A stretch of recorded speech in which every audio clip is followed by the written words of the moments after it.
सबसे पहले अनुजा कपूर, प्रवक्ता बीजेपी। अनुजा जी, जैसे जैसे दिन चढ़ रहा है और जब उतरेगा, क्या उम्मीद करती हैं आप? बहुत सारे मुद्दे हैं। ये कहा जा रहा है कि जो एसआईआर है वो बीजेपी के लिए मैजिक कर सकता है, लेकिन ये भी कहा जा रहा है कि जो एसआईआर के डर में वोट करने पहुंचे हैं वो ममता दीदी का भी वोटर है। तो एसआईआर के आंकड़े कारगर होंगे या एसआईआर का डर? जय Shri Ram and good morning Aditi ji and all the panelists. ना तो एसआईआर का डर है और ना ही ममता जी जो आप बोल रही हैं हमें उनसे कोई मतलब है। हम लोग काम करने वाले लोग हैं और ये हमारा जो काम है ये गुजरात में भी दिखा। आपने अभी अभी देखा कि हमने पूरे म्यूनसिपल एमसीडी के इलेक्शंस किस तरीके से हम लोगों ने ग्राउंड पर लेवल पर जीते हैं। हम लोग काम करने वाले लोग हैं और भाजपा हमेशा से लोगों के साथ कनेक्टिविटी करती है। वो नीचे बीएलओ से लेकर पन्ना प्रमुख से कनेक्टिविटी करती है। इनको डर इसी बात का है कि हम टेक ओवर कर, हमें टेक ओवर करने की जरूरत नहीं है। एक एक वोटर अपने आप आपको बता रहा है टर्नआउट के साथ। आप फेज 2021 के अंदर भी देख लीजिए, फेज 1 एंड फेज 2 आप देखिए, आपको पूरा फेज बताएगा कि कैसे ममता बनर्जी जो लेफ्ट के टाइम पर जब वो हालात थे और किस तरीके से वोटर्स का टर्नआउट हुआ था।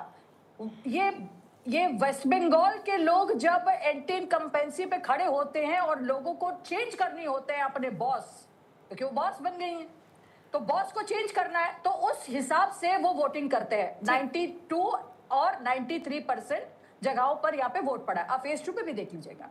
मैं सिर्फ इतना कहना चाहती हूँ कि मोदी जी की जो गारंटी है उस पर विश्वास है। मोदी जी में वेस्ट बंगाल के वोटर्स को नेता, नीति और नियत दिखता है। हमारे हिंदू वोटर्स को जो दबाया गया है उनका आक्रोश निकलकर सामने आ रहा है। जो सेफ्टी की बात आपके सामने देखिए, कितनी कंपनीज इकट्ठी हो गई है, ग्राउंड रियलिटी पर दिखाया है। मुझे जल्दी से दो बातें बता दीजिए। बोलिए। क्या पहला, आपको लगता है जो आपने कहा कि हम डर नहीं रहे, तो आपको लगता है कि लक्ष्मी भंडार योजना से थोड़ा डरने की जरूरत है बीजेपी को? एक ये वो फैक्टर है जो महिलाओं को आपकी तरफ आने से रोकेगा वोट करने से, खास तौर पे ग्रामीण महिला। और दूसरा, जो अर्बन महिलाएं, मिडिल क्लास महिलाएं, उन पे कोई इंपैक्ट हुआ है क्या ये महिला आरक्षण के गिर जाने से और तमाम बातों से? और तीसरा, जैसे आपने हिंदू वोटर्स की बात की, आपको लग रहा है कि इस बार आपने भी पोलराइज हिंदू वोटर को तुष्टीकरण करने की कोशिश की है, जो अक्सर आप विपक्ष पर आरोप लगाते हैं तुष्टीकरण के लिए? बहुत दुख हो रहा है आदिति मुझे ये बात सुनकर कि हमें पोलराइज करना पड़ेगा हिंदू को। हिंदू को पोलराइज करने की जरूरत किया है, अभी बोला भी अपने बयान में और जमीन पर किया भी है।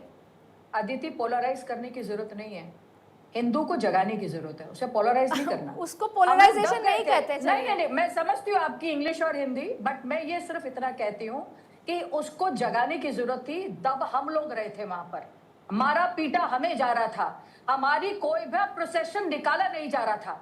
देखिए, आपको दबाने की जरूरत नहीं है हिंदू वोटर्स को वहां पर। हिंदू भी उतना ही वेस्ट बंगाल का सिटीजन है जितना कि एक मुस्लिम को बना के रखा है।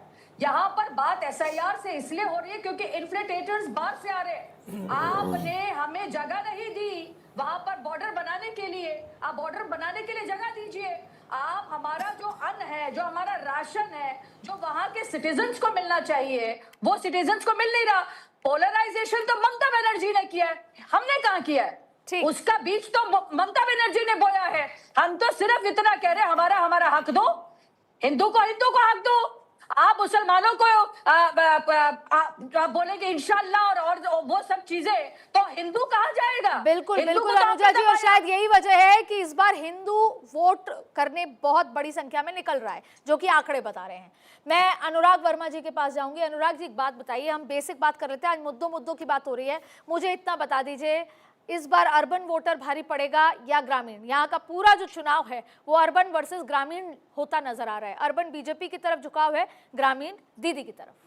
देखिए आदित्य, अगर आप बीजेपी के जो वोट बैंक की बात करें या ट्रेडिशनल जो वोटर है उसका, वो हमेशा से अर्बन रहा है, हमेशा से मिडिल क्लास व्यक्ति जो रहा है वो बीजेपी का ट्रेडिशनल वोटर सपोर्टर रहा हुआ है। तो ऐसा कोई अगर अर्बन वोटर बीजेपी को वोट दे रहा है या एजुकेटेड वोटर जो है दीदी को बीजेपी को वोट दे रहा है, तो ये कोई नई चीज़ नहीं, ये ट्रेडिशनल है, ये 50 सालों से चला मैं इसलिए कह रही हूँ क्योंकि जब दार्जिलिंग में इन्होंने सांसद और विधायक बनाए थे तो वहाँ पर इन्होंने जो SC ST OBC और जो रूरल वोट से निकल कर आए थे, लेकिन इस बार ये देखा गया कि रूरल महिलाएं भी अभी तक नहीं आई है बीजेपी के पाले में, जो इनका खुद का इंटरनल एनालिसिस भी है। देखिए अदिति, इसमें ये जिस तरह से बीजेपी का फुटप्रिंट बढ़ रहा है और जिस तरह से अपोजिशन पार्टीज कहीं ना कहीं अपने ही जाल में फंसते जा रहे हैं, या अपने, देखिए चुनाव कैसे लड़े जाते हैं और चुनाव क्या होते हैं, ये 2014 के बाद से ये रीडिफाइन हुआ है। आप इसे माने या ना माने, 2014 युद्ध है अभी, ये चुनाव नहीं है, युद्ध ही है।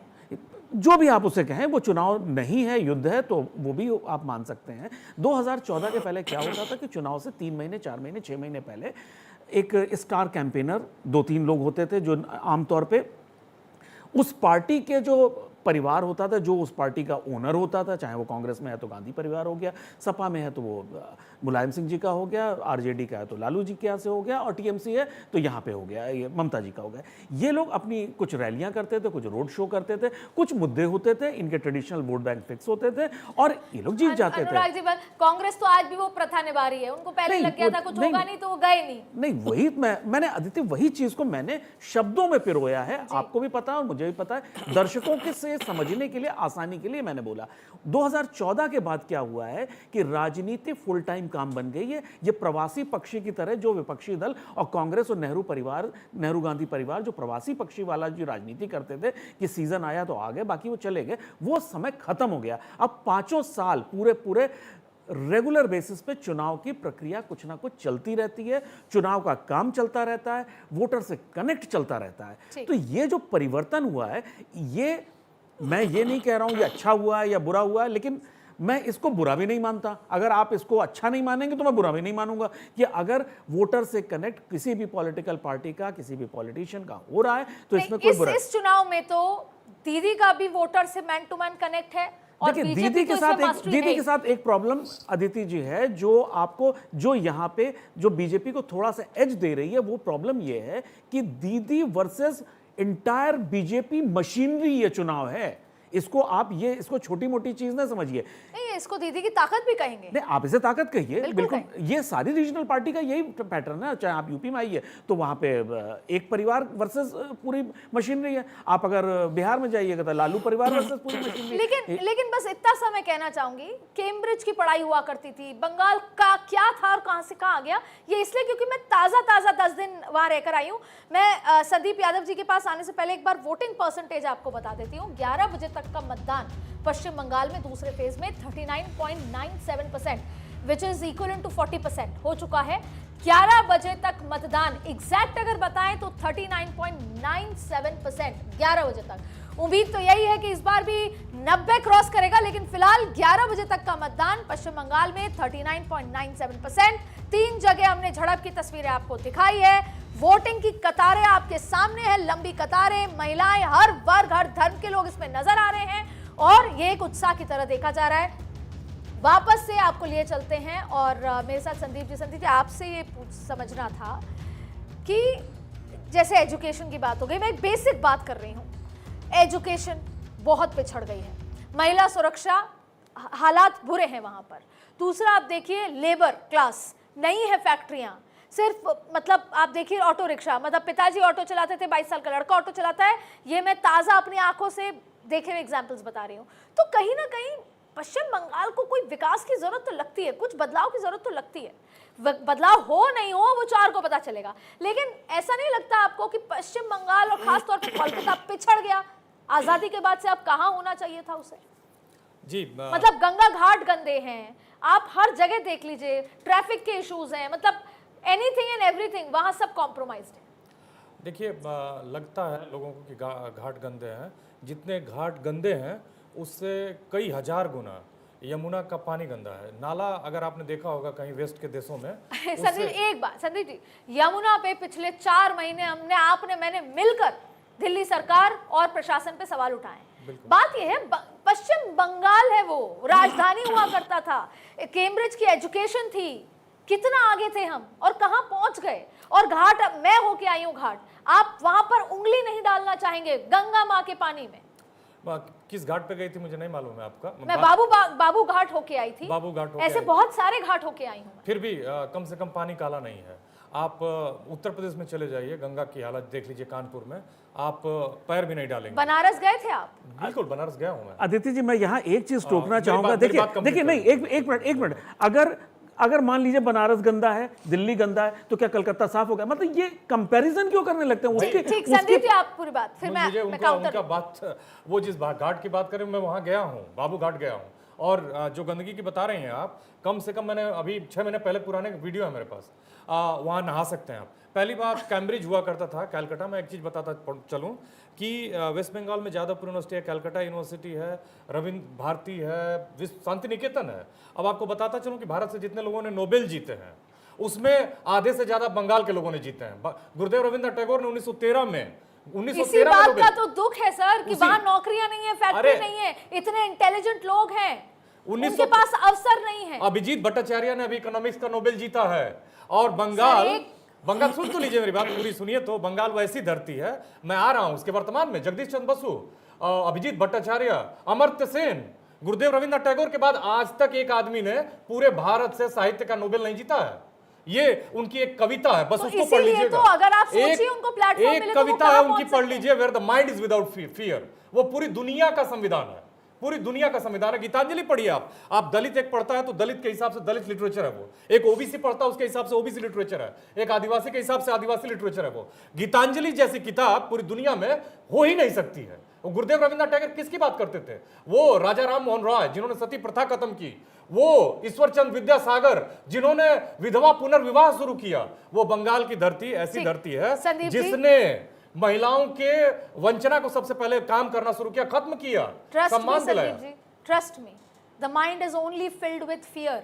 No, मैं no. वहां पर 10 दिन रहकर आई हूँ, trust me, each and everyone. आप 10 दिन रह के आए हो, वहां मेरा घर है, मैं बांग्ला बोलता हूं, मैं बांग्ला बोली। आप संतुष्ट है टीएमसी सरकार से? बिल्कुल संतुष्ट है। ठीक है, लक्की भंडार, बहुत अच्छी बात है। लक्की भंडार, वहां मेरा घर है, बिल्कुल, वहां मेरा घर है और मैडम। 1500 रुपए देकर खरीद लेंगे क्या? नहीं तो 1500 रुपए बिहार में 10,000 देके क्या किया इन मेरे लोगों ने? पास समय कम है, बिहार मैं में वापस 10,000 आऊंगी देके क्या आपके किया इन पास। लोगों ने? 10,000 महाराष्ट्र में क्या किया? अब एक बात बताता चलता हूं, सुन लीजिए। अब चूंकि आपने छेड़ा है, महाराष्ट्र के बीड में 843 महिलाओं ने अपना गर्भाशय बेच दिया, 35 साल की लड़कियों ने। महाराष्ट्र में बीजेपी की सरकार है, शर्म नहीं आती इन लोगों को?